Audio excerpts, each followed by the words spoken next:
So 23 is a very specific number and an odd age to be at.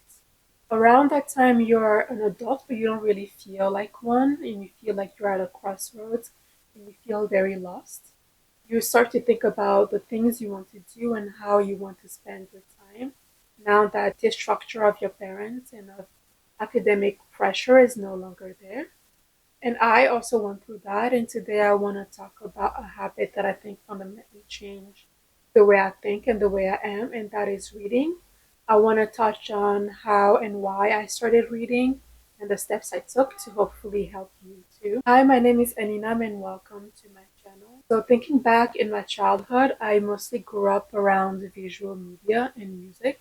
So, I grew up watching a lot of anime like Hunter x Hunter, Luffy, Inuyasha, and we also had this channel that's called Trace TV, and all it did was play music back to back to back, and it was like drugs to me. So around middle school to high school, I read three books. I read Twilight because I watched the movie. I read Fault in Our Stars because I watched the movie. And I read Paper Towns because I liked Fault in Our Stars. But I did not like Paper Towns very much, so I just stopped reading. And in college, I did not open a book if I could help it.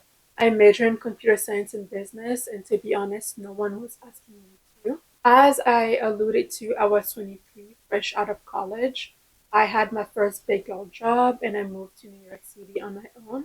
It was a big feat for me, but I did not have that structure of my parents. I did not have that fear of academic failure. And honestly, I knew that all I had to do really was wake up, go to work, and come back and sleep. And that is all I needed to do to survive.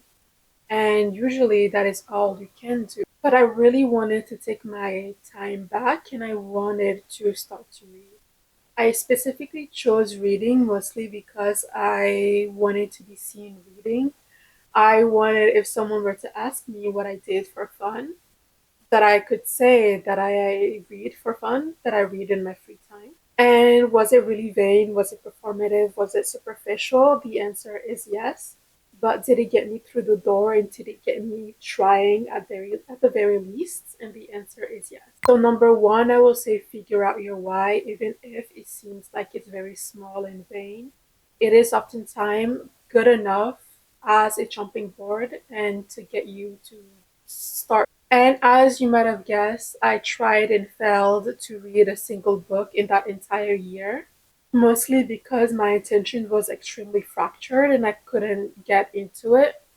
But luckily, around that time, my friends that grew up reading books wanted to get back into it and they did get back into it.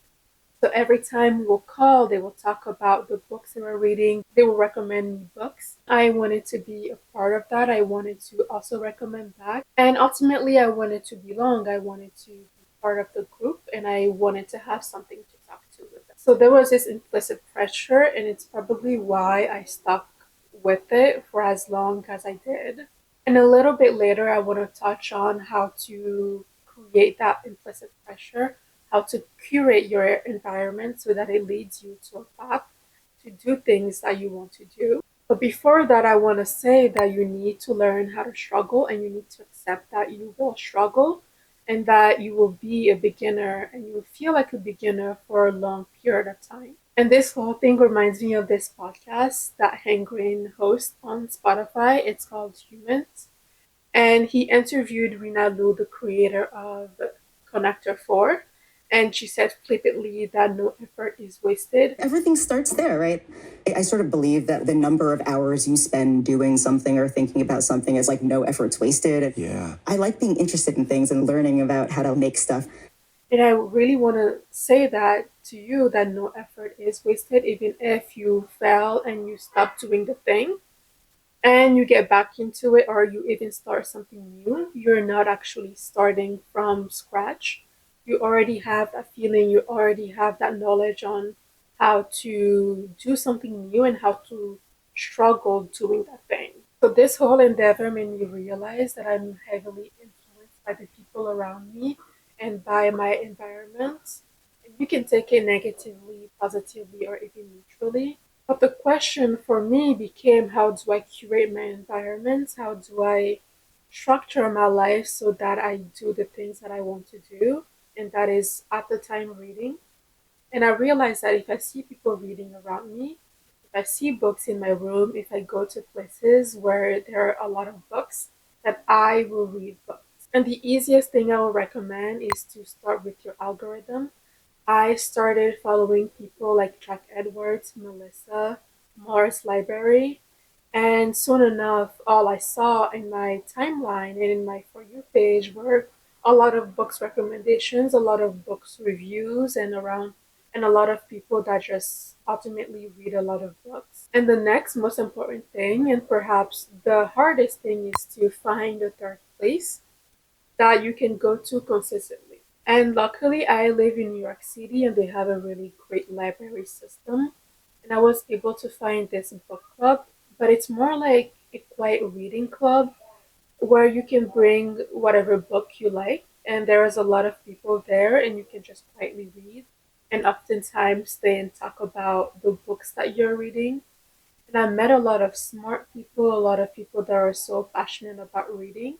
And I went there religiously, especially during the winter. And it was actually there that I found my favorite book of all time, and that is Pachinko. I will talk a bit more about that around my recommendation. But lastly, there needs to be this shift from external to internal motivation, and I admit that that takes a bit of time to get to. But for me, I always had this feeling that I was uniquely off and uniquely cool. And I am laughing now, but I was not laughing then. But as I continue to read and as I continue to imagine this world and these people that are so flawed and so annoying and so selfish, but ultimately so lovable, and fictional or not, I felt like if an author can sit down and write about these kind of people, that they must exist. And it kind of shifted something in my mind and in my psyche that I was not alone in my thoughts and feelings. That truly, truly helped me. And that is perhaps why I like literary fiction so much. Above all else, it focuses on the person and it focuses on how they think, how they react, how they feel. And it made me truly expand my view on humanity, on the kind of people that exist in this world. But ultimately, of course, it's one of the joy to begin this journey that you get to find the genres and the authors that fits with you that you truly like. But now I want to go through three recommendations I think you might like if you don't know where to start. Number one will have to go to Pachinko. I feel like there is an era before and after I read this book. I remember finishing it so quickly and feeling like I was not someone trying to read, I was simply someone who reads. And I hope you give this a try. Do not be afraid of the length of this book. It is quite readable and fast to finish. But it is ultimately an immigrant story during the colonization of Korea by Japan. So you follow them as they try to define what it is like to be an immigrant in a country that does not want you in theirs but colonize yours. And it shows familial solidarity but also strife as different members of the family comes up with different ways of being accepted and of being seen as worthy by the colonial country. And number two, we'll have to go to Americanah. It is required reading, in my opinion. It is a story of fated lovers who have to separate and immigrate to America and London. And number three, if you want to get to the classics, I will recommend Frankenstein, specifically the original text of 1818. Everyone knows the story of Frankenstein, but it grapples with questions like what it is like to be truly alone, to be the only member of your species, and to what length you will go to belong, and what duties does our parents and our creators have towards us, and what do we owe them in return. But what is next for me? Up until this point, I've only been able to read one book at a time. But a couple weeks ago, I decided to read Women, Race, and Class and paired it up with Mice and Men by John Steinbeck. And it felt like two different books, but my reading of Angela Davis heavily influenced the way I read of Mice and Men by John Steinbeck. and I wanted to experience that more. So now I'm going to try to read or at least pair up two books, one nonfiction and one fiction, and hopefully see how they interact with each other in my mind. And the two books I'm thinking of pairing up is I Know Why the Caged Bird Sings by Maya Angelou and The God of Small Things by Arundhati Roy. But yeah, thank you for listening. If you are thinking of starting to read, let me know why. And if you're reading something, let me know what you're reading. And if you have any questions for me, let me know.